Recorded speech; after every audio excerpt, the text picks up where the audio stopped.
Cette émission est une présentation de Luc Berthold, partenaire des gens d'ici. Bonjour à tous et bienvenue à une autre émission d'Objectif. Aujourd'hui, je reçois Martin Huot.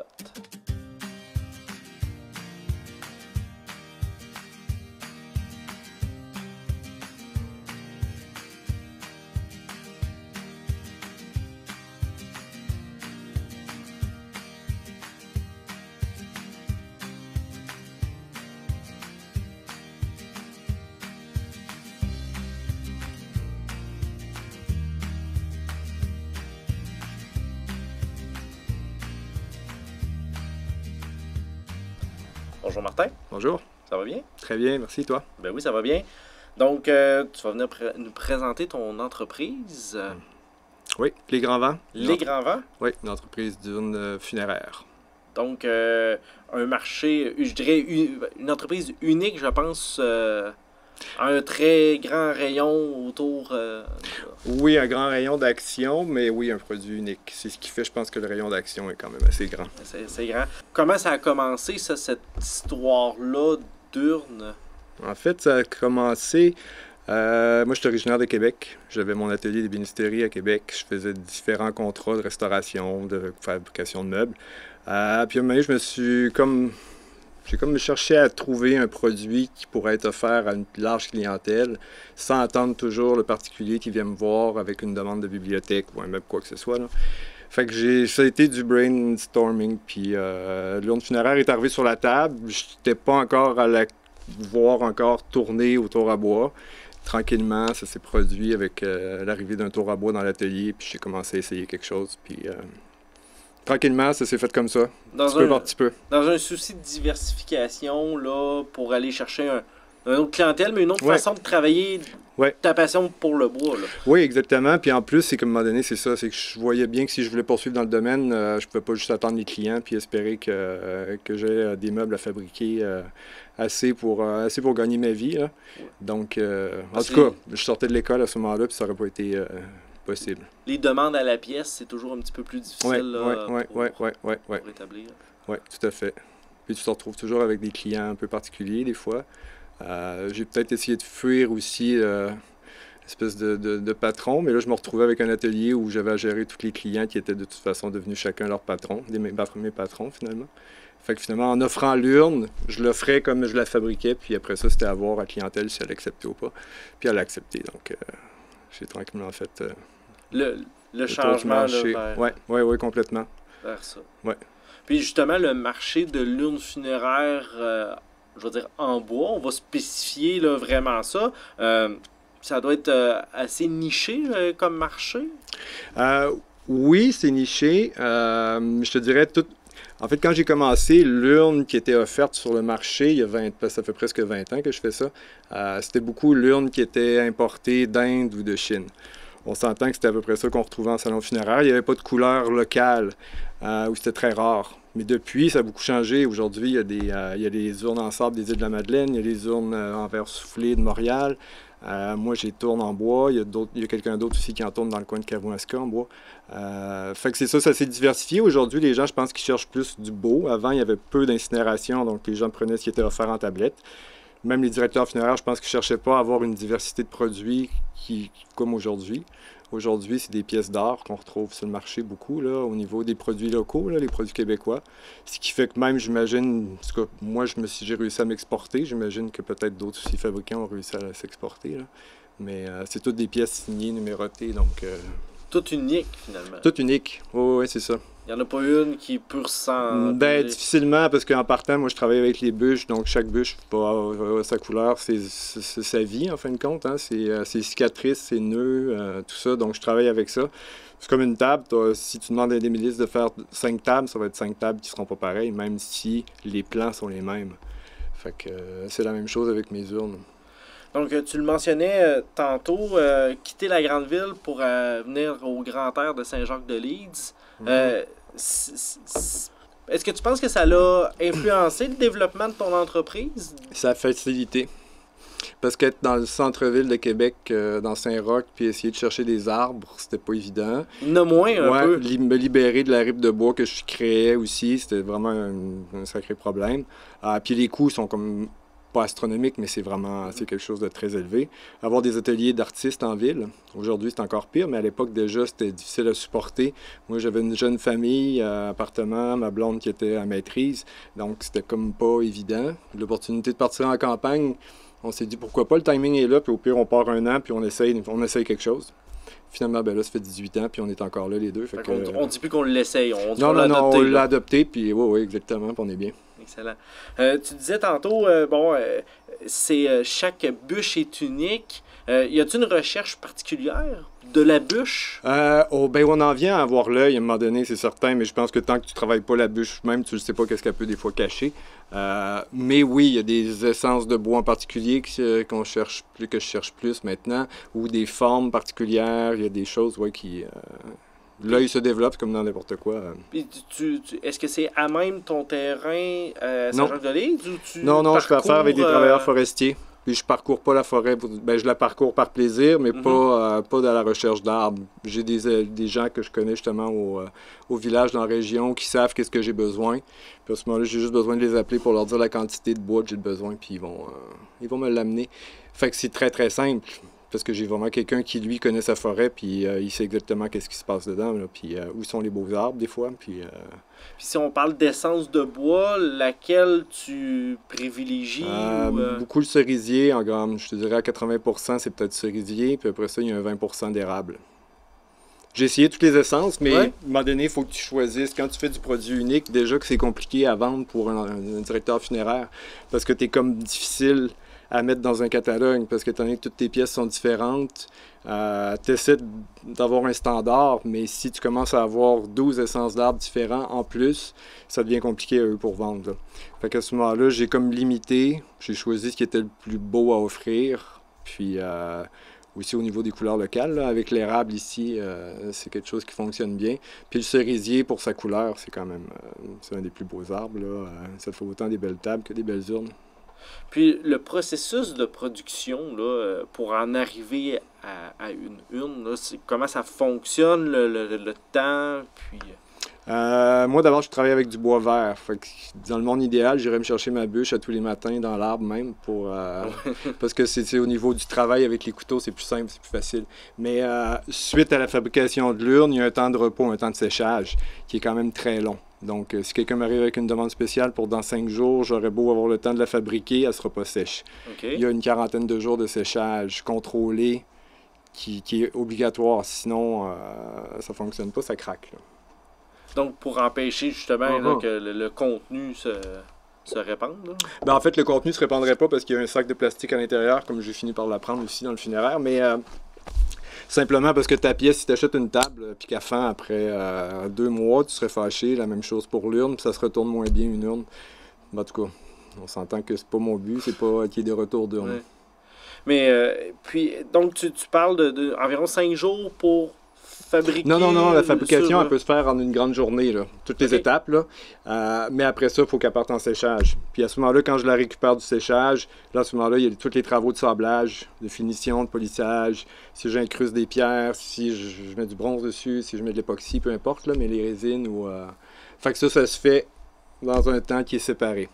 Puis, tout ce que tu mentionnes, là, les pierres, l'époxy, est-ce que c'est à la demande du client ou c'est toi qui laisse aller ton imagination, ta créativité? Très rare la demande du client. En fait, c'était ça le but, hein, d'arriver à créer à monter une entreprise comme ça, c'est que je vends ce que j'ai envie de produire.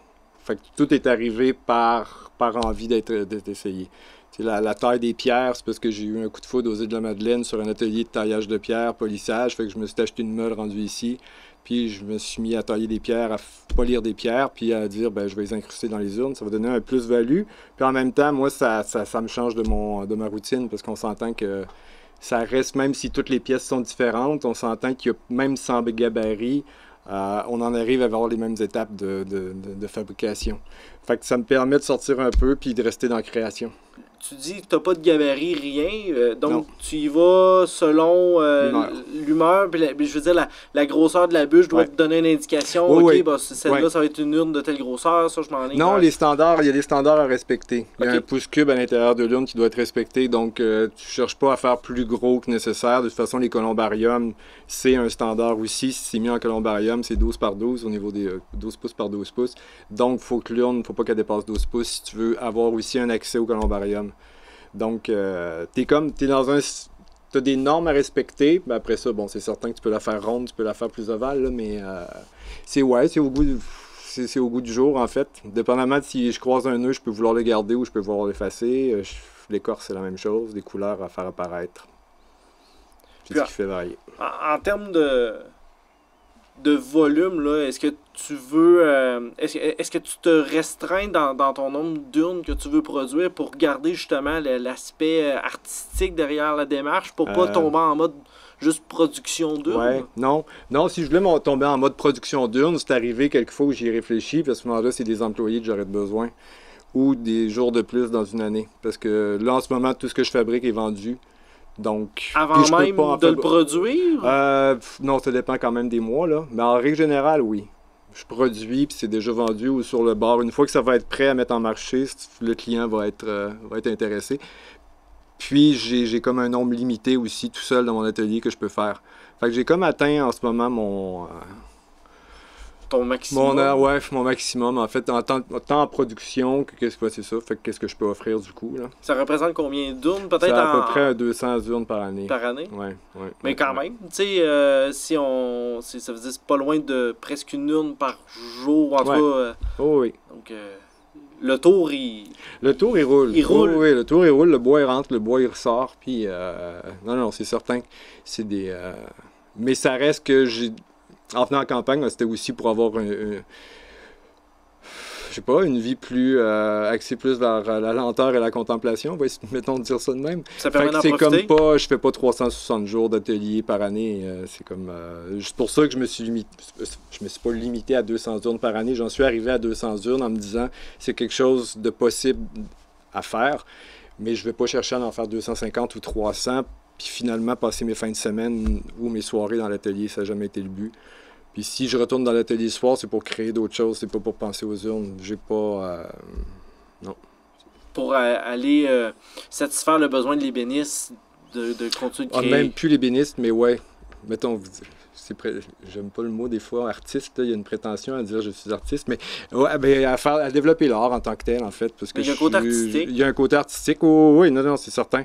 Puis, mais je touche pas nécessairement au bois quand je retourne dans l'atelier pour d'autres projets. Là. C'est comme, c'est éclaté sur d'autres choses. D'autres choses. Ouais. Puis, tantôt, tu parlais des directeurs funéraires, là, que, bon, pour la facilité de vendre de l'urne.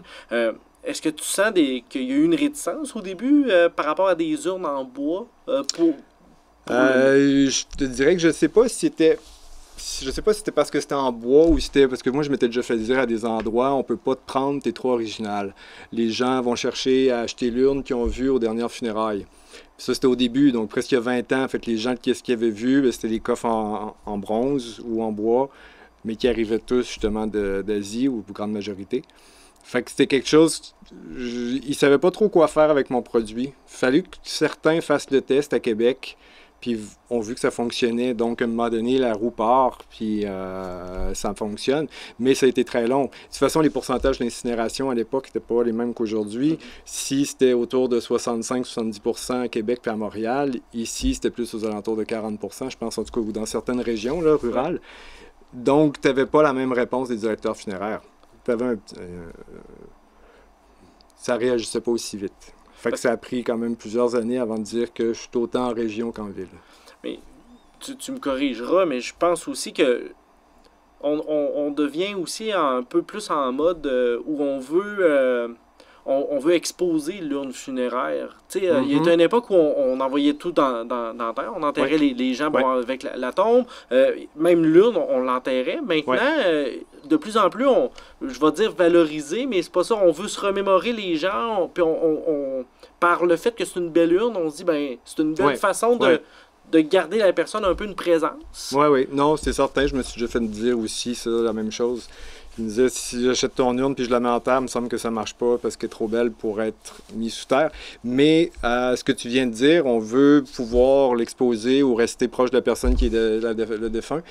Ça fonctionne un temps, sauf qu'à un moment donné, il paraît, en tout cas, ce que j'ai pu entendre, c'est que souvent les gens ne peuvent pas, au-delà d'une année, passer une année avec l'urne puis faire son deuil en même temps, c'est très difficile. Il y a les remords de l'envoyer dans le sous-sol, donc elle est rapatriée au salon funéraire en disant « Je peux-tu avoir un columbarium, s'il vous plaît? » Fait que je dis pas que c'est tout le monde, mais elle n'est pas tant exposée ça sur les manteaux de cheminée, mon urne. Non, mais quand même, au moins, à la limite, elle est plus dans les columbariums qu'à... Oui. Non, c'est certain que c'est un bel objet, donc tu peux être porté à vouloir le mettre en valeur, à la voir, là, oui. Puis as-tu déjà pensé, garder le modèle de l'urne, mais t'en aller plus vers de quelque chose de plus décoratif? J'ai fait l'inverse. T'es parti du... Oui, je suis parti plutôt, parce qu'au départ, quand j'ai commencé à travailler au tour à bois, puis à développer, voir les produits possibles, là, j'ai fait des belles poivrières, des bols, des vases, des jarres à biscuits. Donc, je passais à ces étapes-là. J'ai eu les boutiques dans le Vieux-Québec qui me vendaient mes produits, mais ça restait que si tu voulais en vivre, c'était pas par là. C'est pas le chemin qui était souhaité. C'est aussi, en plus, énormément de consignation. C'est un marché, le marché du touriste, c'est beaucoup, en tout cas, du... Consignation qui est que c'est l'artiste, le fabricant qui assume finalement les risques. Les risques et l'inventaire aussi. Donc, exact. ici, Et si ça se vend pas, tu récupères un produit qui a vieilli. Donc, qui a perdu des fois de la valeur. En tout cas, moi, j'ai des amis ébénistes, c'est ce qui leur est arrivé. Quand ils ont été récupérer une penderie ou une bibliothèque qui avait fabriquée, qui faisait 1 an, qui était en tablette, elle avait servi de présentoir à tous les produits du magasin. Sauf à être vendue. Finalement, elle n'avait pas été vendue. Donc, c'est ça, c'est l'artisan ou l'artiste qui assume les risques pour le commerçant. Je ne dis pas tout le temps, là, mais en tout cas, dans ce domaine-là, c'est pas rare. Tantôt, tu parlais d'exportation. Est-ce que je comprends que tu exportes à l'extérieur du Québec? Oui, Québec, oui. Il y a une partie de l'Ouest canadien qui a mes produits au BC ou Alberta, Nouveau-Brunswick, Ontario. Mais oui, j'ai été approché par un distributeur anglais en Angleterre qui, lui, il cherchait à faire une sélection de 5 produits funéraires faits à la main par des artistes à travers le monde. Puis il a cogné à ma porte à un moment donné par les réseaux sociaux. Puis depuis, ça fait pas loin de 10 ans que c'est un client, un très bon client. Fait que j'exporte en Angleterre, à Londres, 2-3 fois par année.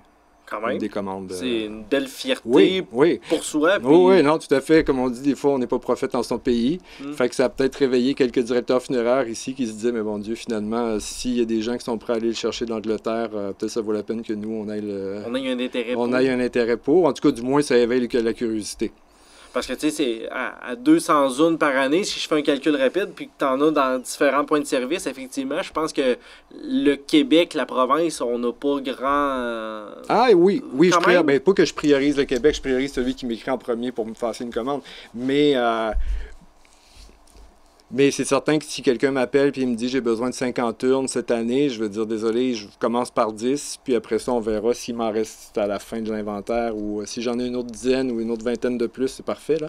Mais je peux pas. C'est certain qu'il y a des quantités que je peux pas accepter comme commande, là. Mais bon, on s'entend, ça arrive pas, ils remplissent pas leur tablette, ils remplissent pas leur stock à eux autres. Non, c'est ça, c'est quelques urnes, là. Parce que ça doit être un petit milieu.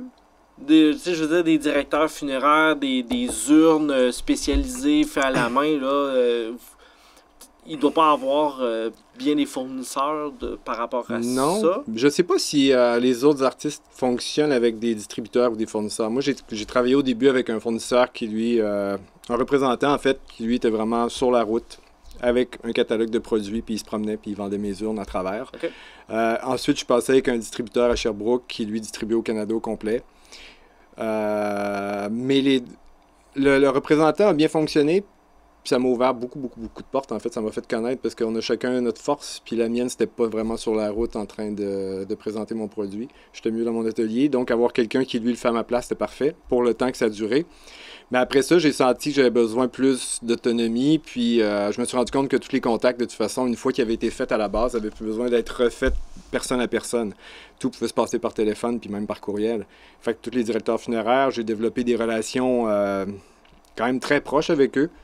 Puis, mais tout se passe par appel téléphonique ou par courriel. Fait que j'ai plus personne sur la route, tout est indépendant, tout roule tout seul.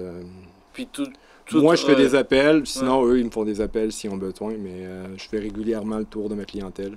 Mais en fait, eux autres répondent aux besoins, puis étant donné probablement que la clientèle, comme on disait tantôt, est de plus en plus conscientisée et le veut, ben ils n'ont pas le choix de trouver une solution pour... Ah oui, non, c'est ça. Parce qu'ils veulent vendre à quelque part. Oh, ils veulent vendre, puis ils se font demander nos urnes. Que ce soit les miennes ou que ce soit celles, je sais pas, j'ai tout le temps l'exemple des îles de la Madeleine ou en verre soufflé ou peu importe. Mais les gens connaissent maintenant ces beaux produits-là, donc les demandent. Fait que même les directeurs funéraires réticents ou peu importe pour quelle raison, ils n'ont pas envie d'avoir les produits. Ils n'ont pas le choix de vendre. Ben, à un moment donné, ils n'ont pas le choix d'accepter puis de dire, ben on va en rentrer quand même des exemplaires parce que la clientèle, c'est ce qu'elle veut, là. As-tu des approches pour le volet animal? Parce que je sais qu'il y a quand même une mode là, qui commence à monter. J'ai eu des appels là-dessus, mais il n'y a rien qui s'est concrétisé. Puis j'ai comme de toute façon répondu que c'était... Ça répète une possibilité au début. Au début, où quand je cherchais justement à placer mes produits, puis que là, tu n'en vends presque pas, tu te dis, ben là, on va se tourner vers aussi le monde animal. Mais c'est complètement un autre monde, de toute façon. C'est pas interrelié du tout. Même si on touche le funéraire, il n'y a pas de lien entre les deux. Okay. Fait qu'à la base, c'est juste des nouveaux contacts aussi, c'est-à-dire créer un réseau. Puis, à un moment donné, je me suis rendu compte que j'avais pas besoin de ce réseau-là. Le mien, celui que j'avais dans le funéraire, me satisfaisait, puis faisait que j'arrivais à gagner ma vie là-dedans. Là, donc, et de profiter de la vie aussi. Et d'en profiter. C'est le but, en fait, oui. C'est toute la démarche est juste pour ça. Puis, j'ai une question. Est-ce qu'on pense qu'on va se tanner à un moment donné de fabriquer des urnes? Est-ce que tu sens que tu as fait le tour? C'est pas un mauvais jeu de mots, là. Non. Mais tu penses-tu que tu as fait ce que tu avais à faire ou il y a encore des défis? Non, j'essaie tout le temps de me créer des défis en amenant des nouvelles techniques ou des nouvelles matières. Mais on s'entend que oui. J'ai comme c'est pas que j'ai envie de tourner la page sur les urnes, là. Ça fonctionne bien, puis j'ai encore du plaisir à le faire. Mais veux pas, je cherche à essayer de voir ailleurs aussi, puis si je pouvais juste que ça prenne un petit peu moins de place, que ça m'ouvre justement des heures sur d'autres choses au niveau d'autres créations, ça serait intéressant. Mais on s'entend que c'est ma vache à lait, les urnes funéraires, donc je suis pas indépendant de fortune, je vais pas dire bon, c'est fini les urnes, on passe à d'autres choses, je recommence à zéro. Tu peux pas du jour au lendemain dire je me concentre. Non. Est-ce que c'est des projets plus personnels ou ça serait encore je veux dire vis-à-vis ton entreprise là, donc de fabrication ouais, ben c'est l'atelier d'ébénisterie? Oui, en fait c'est encore avec le bois à la base, c'est encore avec la bûche, sauf que c'est en ce moment ce que j'ai développé un petit peu, puis c'est vraiment c'est la première année, là, ça fait 1 an à peu près que je suis sur ce dossier-là, c'est faire des empreintes d'arbres en fait à l'acrylique. Donc, je suis une façon particulière de travailler la bûche pour après ça aller chercher l'impression de ces centres de croissance sur du papier ou sur des toiles. Fait que je suis en train de développer ça. J'ai une exposition qui s'en vient à l'automne ici à Thetford. Elle va être exposée où? Station des Arts? Ça se pourrait? Ça se pourrait, oui, Okay. Station des Arts, exact. Fait qu'à l'automne. J'ai Pas les dates exactement en tête, là. C'est vrai, mais ouais. Pour inviter les gens s'ils seraient intéressés. Ben oui, c'est certain, parce que c'est complètement un autre type d'art. En fait, c'est venu parce que je cherchais... J'ai fabriqué des bracelets en bois, j'ai essayé de faire des bagues, j'ai essayé de mettre des pierres précieuses, semi-précieuses plutôt. En fait, j'ai essayé de chercher des produits qui pouvaient être vendus dans un autre contexte que le funéraire, parce que je me suis souvent fait dire, c'est beau ce que tu fais, mais c'est juste plate parce que c'est funéraire, fait qu'on n'en a pas besoin souvent, puis c'est pas rigolo de t'en acheter. Fait que, à un moment donné, c'est comme... à vouloir essayer d'autres choses, je me suis dit, tiens, tant qu'à faire en plus, si ça sort du funéraire, ça va être bien. Je vais avoir un contact avec une clientèle, premièrement, qui est différente, puis qui a envie de... Oui, ben là, c'est du beau, tu l'as fait chez vous. Ça, là. Puis, c'est ça. Fait que là, j'ai commencé. Les ventes ont commencé, puis c'est intéressant, la réponse. Excellent. Ben Martin, merci beaucoup pour aujourd'hui, pour l'entrevue. Puis écoute, je te souhaite le meilleur des succès dans le développement de ton entreprise. Merci bien. Merci également d'avoir été des nôtres pour une autre émission d'Objectif.